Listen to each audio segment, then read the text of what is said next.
ایک آدمی فرض نماز اکیلا پڑھنا شروع کر دے اور اسی دوران وہی فرض نماز باقاعدہ جماعت کے ساتھ ادا کی جانے لگے تو اس شخص کے لیے کیا حکم ہے؟ تو یاد رکھیے،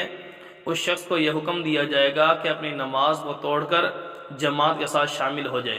لیکن اس کے لیے تھوڑی سی تفصیل ہے کہ اگر وہ فجر کی نماز پڑھ رہا ہے تو فجر کی نماز اگر دوسری رکعت کا سجدہ نہیں کیا تو اپنی نماز کو وہیں پر ختم کر کے امام کے ساتھ شامل ہو جائے اور جماعت سے اپنی نماز کو ادا کرے۔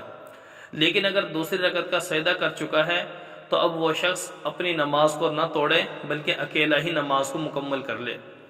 اور بعض دفعہ یہ صورت ظہر، عصر، مغرب اور عشاء کی نماز میں بھی پیش آ جاتی ہے، تو اس کی تفصیل یہ ہے کہ اگر تیسری رکعت کا سجدہ کر چکا ہے تو ابھی اپنی نماز کو نہ توڑے، اکیلا ہی پورا کر لے۔ لیکن اگر تیسری رکعت کا سجدہ بھی نہیں کیا، اس سے پہلے کسی بھی رکن میں ہے، تو وہ اپنی نماز کو ختم کر کے جماعت کے ساتھ شامل ہو جائے اور اپنی نماز کو جماعت کے ساتھ ادا کرے۔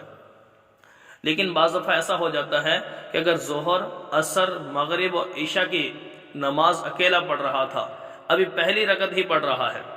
ٹھیک ہے، پہلی رکعت ہی اگر پڑھ رہا ہے تو اس کو حکم دیا جائے گا کہ آپ 2 رکعت پڑھ کر سلام پھیر دیں اور جماعت کے ساتھ شامل ہو جائیں۔